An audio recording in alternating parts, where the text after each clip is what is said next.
वैष्णो देवी दे चरणे च मत्था टेकना। जय माता दी। जम्मू कश्मीर के लेफ्टिनेंट गवर्नर मनोज सिन्हा जी, मुख्यमंत्री उमर अब्दुल्ला जी, केंद्रीय मंत्रिमंडल के मेरे सहयोगी Ashwini Vaishnaw ji, Jitendra Singh, V Somanna ji, deputy CM Surendra Kumar ji, Jammu Kashmir विधानसभा में नेता विपक्ष सुनील जी, संसद में मेरे साथी जुगल किशोर जी, अन्य जनप्रतिनिधिगण और मेरे प्यारे भाई और बहनों,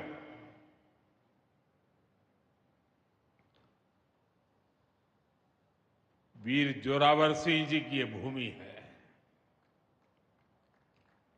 मैं इस धरती को प्रणाम करता हूं। साथियों,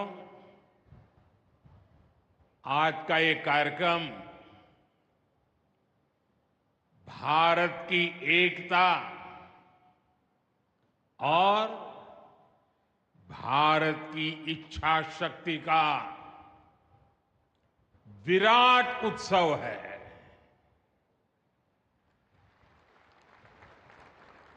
माता वैष्णो देवी के आशीर्वाद से आज वादी कश्मीर भारत के रेल नेटवर्क से जुड़ गई है।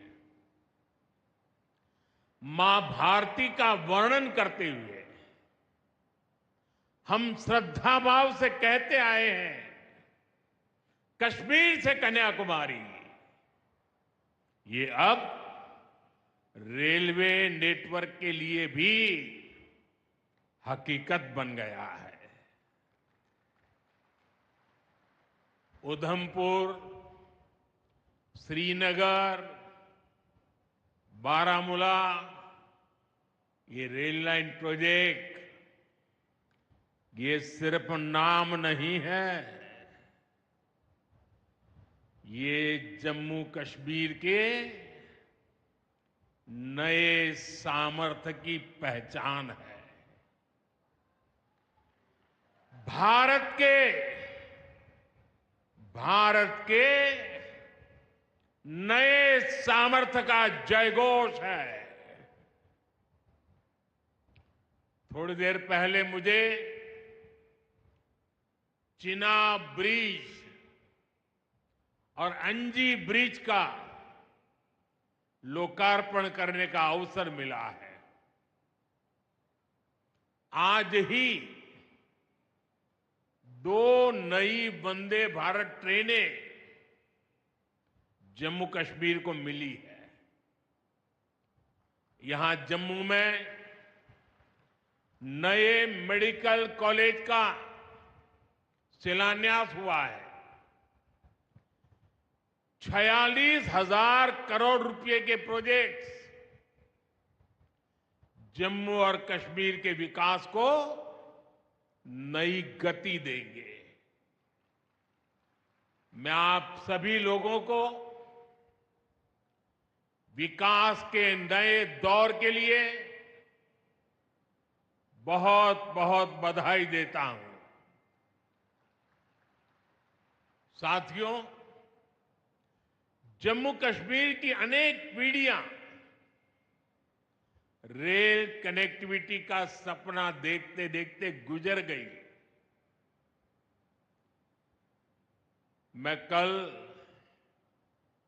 सीएम उमर अब्दुल्ला जी का एक बयान देख रहा था और अभी भाषण में भी बताया। वो भी बोले थे कि जब वो 7वीं 8वीं में पढ़ते थे तब से इस प्रोजेक्ट को पूरा होने का इंतजार कर रहे थे। आज जम्मू कश्मीर के लाखों लोगों का सपना पूरा हुआ है।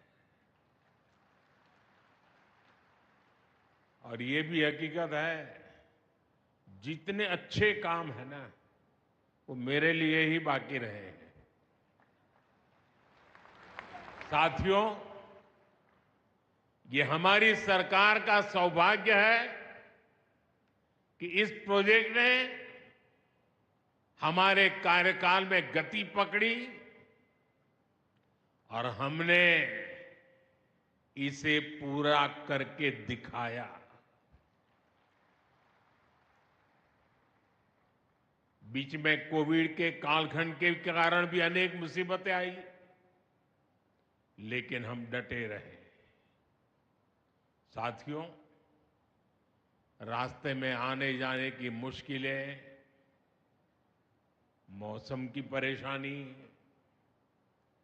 लगातार पहाड़ों से गिरते पत्थर, ये प्रोजेक्ट पूरा करना मुश्किल था, चुनौतीपूर्ण था। लेकिन हमारी सरकार ने चुनौती को ही चुनौती देने का रास्ता चुना है। आज जम्मू कश्मीर में बन रहे अनेकों ऑल वेदर इंफ्रास्ट्रक्चर प्रोजेक्ट इसका उदाहरण है। कुछ महीने पहले ही सोनमर्ग टनल शुरू हुई है। अभी कुछ देर पहले ही मैं चिनाब और अंजी ब्रिज से होकर आपके बीच आया हूं। इन पुलों पर चलते हुए मैंने भारत के बुलंद इरादों को, हमारे इंजीनियर्स, हमारे श्रमिकों के हुनर और हौसले को जिया है। चिनाब ब्रिज दुनिया का सबसे ऊंचा रेलवे आर्च ब्रिज है। लोग फ्रांस में, पेरिस में एफिल टावर देखने के लिए जाते हैं, और ये ब्रिज एफिल टावर से भी बहुत ऊंचा है। अब लोग चिनाब ब्रिज के जरिए कश्मीर देखने तो जाएंगे ही, ये ब्रिज भी अपने आप में एक आकर्षक टूरिस्ट डेस्टिनेशन बनेगा। सब लोग सेल्फी पॉइंट पर जाकर के सेल्फी निकालेंगे। हमारा अंजी ब्रिज भी इंजीनियरिंग का बेहतरीन नमूना है। ये भारत का पहला केबल सपोर्टेड रेलवे ब्रिज है। ये दोनों ब्रिज सिर्फ ईंट, सीमेंट, स्टील और लोहे के ढांचे नहीं है। ये पीर पंजाल की दुर्गम पहाड़ियों पर खड़ी भारत की शक्ति का जीवंत प्रतीक है। ये भारत के उज्जवल भविष्य की सिंह गर्जना है। ये दिखाता है विकसित भारत का सपना जितना बड़ा है, उतना ही बुलंद हमारा हौसला है, हमारा सामर्थ्य है। और सबसे बड़ी बात, नेक इरादा है, अपार पुरुषार्थ है। साथियों, चिनाब ब्रिज हो या फिर अंजी ब्रिज, ये जम्मू की और कश्मीर की दोनों क्षेत्रों की समृद्धि का जरिया बनेंगे। इससे टूरिज्म तो बढ़ेगा ही, इकोनॉमी के दूसरे सेक्टर्स को भी लाभ होगा। जम्मू और कश्मीर की रेल कनेक्टिविटी दोनों क्षेत्रों के कारोबारियों के लिए नए अवसर बनाएगी। इससे यहां की इंडस्ट्री को गति मिलेगी। अब कश्मीर के सेब कम लागत में देश के बड़े बाजारों तक पहुंच पाएंगे और समय पर पहुंच पाएंगे। सूखे मेवे हो या पश्मीना शॉल, यहां का हस्तशिल्प अब आसानी से देश के किसी भी हिस्से तक पहुंच पाएगा। इससे जम्मू कश्मीर के लोगों को देश के दूसरे हिस्सों में आना जाना भी बहुत आसान होगा। साथियों, मैं यहां संगलदान के एक स्टूडेंट का अखबार में कमेंट पढ़ रहा था। उस स्टूडेंट ने कहा कि उसके गांव के उन्हीं लोगों ने अब तक ट्रेन नहीं देखी थी जो गांव से बाहर गए। गांव के ज्यादातर लोगों ने ट्रेन का सिर्फ वीडियो ही देखा था। उन्हें अब तक यकीन ही नहीं हो रहा कि असली ट्रेन उनकी आंखों के सामने गुजरेगी। मैंने ये भी पढ़ा कि बहुत से लोग ट्रेनों के आने जाने का टाइम याद कर रहे हैं। एक और बिटिया ने बड़ी अच्छी बात कही।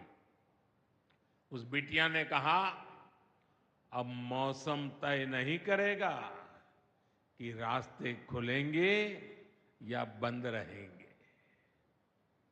अब ये नई ट्रेन सेवा हर मौसम में लोगों की मदद करती रहेगी। साथियों, जम्मू कश्मीर मां भारती का मुकुट है। ये मुकुट एक से बढ़कर एक खूबसूरत रत्नों से जड़ा हुआ है। ये अलग अलग रत्न जम्मू कश्मीर का सामर्थ्य है। यहां की पुरातन संस्कृति, यहां के संस्कार, यहां की आध्यात्मिक चेतना, प्रकृति का सौंदर्य, यहां की जड़ी बूटियों का संसार, फलों और फूलों का विस्तार, यहां के युवाओं में, आप लोगों में जो टैलेंट है वो मुकुट मणि की तरह चमकता है। साथियों, आप भली बात ही जानते हैं, मैं दशकों से जम्मू और कश्मीर आता जाता रहा। इंटीरियर इलाकों में मुझे जाने का, रहने का अवसर मिला है। मैंने इस सामर्थ्य को लगातार देखा है, महसूस किया है, और इसलिए मैं पूरे समर्पण भाव के साथ जम्मू कश्मीर के विकास में जुटा हूं। साथियों, जम्मू कश्मीर भारत की शिक्षा और संस्कृति का गौरव रहा है। आज भारत दुनिया के बड़े नॉलेज हब में से एक हमारा जम्मू कश्मीर बन रहा है। तो इसमें जम्मू कश्मीर की भागीदारी भी भविष्य में भी बढ़ने वाली है। यहां आईआईटी, आईआईएम, एम्स और नीट जैसे संस्थान है। जम्मू और श्रीनगर में सेंट्रल यूनिवर्सिटीज हैं। जम्मू और कश्मीर में रिसर्च इकोसिस्टम का भी विस्तार हो रहा है। साथियों, यहां पढ़ाई के साथ साथ दवाई के लिए भी अभूतपूर्व काम हो रहा है। बीते कुछ सालों में ही 2 स्टेट लेवल के कैंसर संस्थान बने हैं।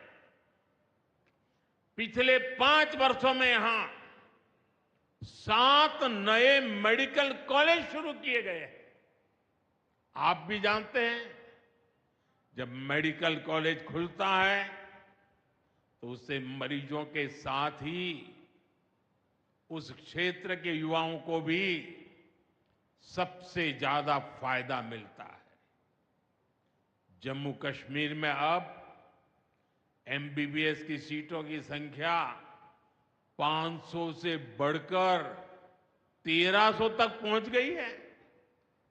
मुझे खुशी है कि अब रियासी जिले को भी नया मेडिकल कॉलेज मिलने जा रहा है। Shri Mata Vaishno Devi institute of medical excellence, ये आधुनिक अस्पताल तो है, ये दान पुण्य करने की हमारी जो संस्कृति है उसका भी उदाहरण है।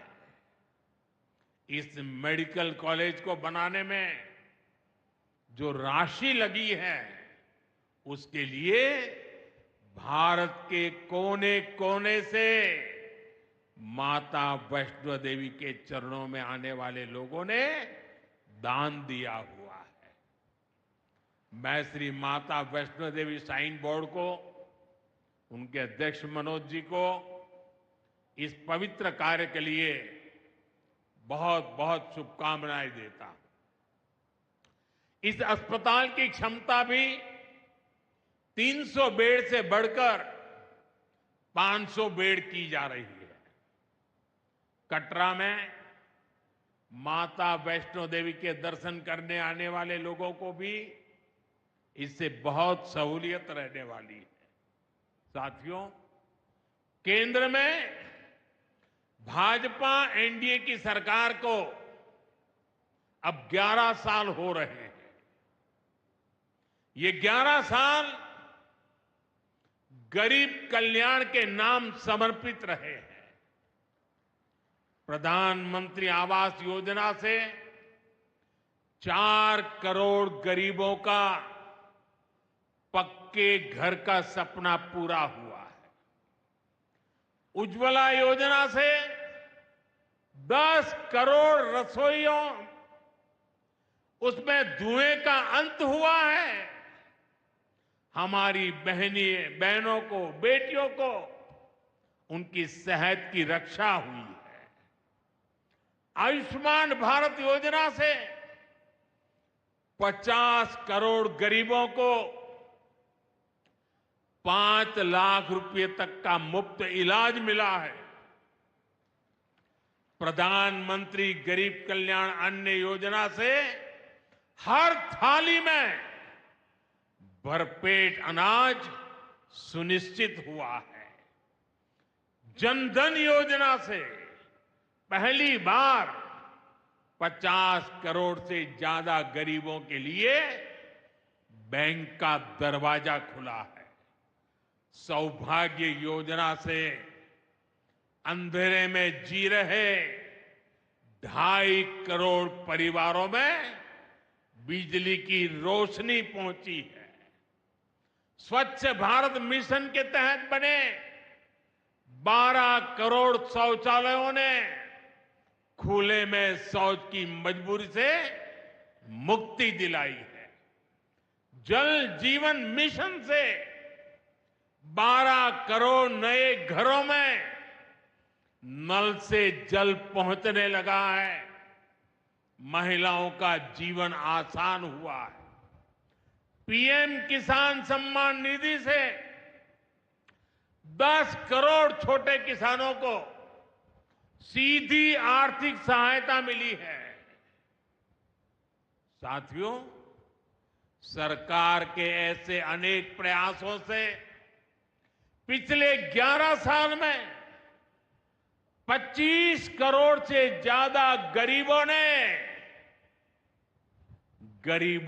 गरीबी को, हमारे ही गरीब भाई बहनों ने गरीबी के खिलाफ जंग लड़ा और 25 करोड़ गरीब गरीबी को परास्त कर करके, विजयी होकर के गरीबी से बाहर निकले हैं। अब वो नए मध्यम वर्ग का हिस्सा बने हैं। जो लोग अपने आप को समाज व्यवस्था के एक्सपर्ट मानते हैं, बड़े खेरखा मानते हैं, जो लोग अगड़े पिछड़े की राजनीति में डूबे रहते हैं, जो लोग दलितों के नाम पर राजनीतिक रोटियां सेकते रहे हैं, जरा जिन योजनाओं का मैंने सिर्फ उल्लेख किया है उसकी तरफ नजर कर लीजिए। जिनको ये सुविधाएं मिली हैं वो कौन लोग हैं जो आजादी के 7 दशक तक इन प्राथमिक सुविधाओं से वंचित रहे थे। ये मेरे दलित भाई बहन है,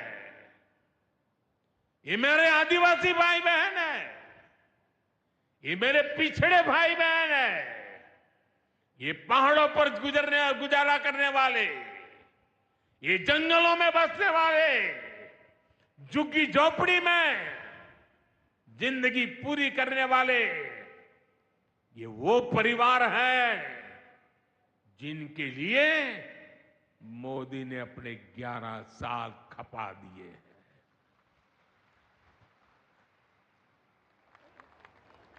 केंद्र सरकार का प्रयास है कि गरीबों को, नए मध्यम वर्ग को ज्यादा से ज्यादा ताकत दे।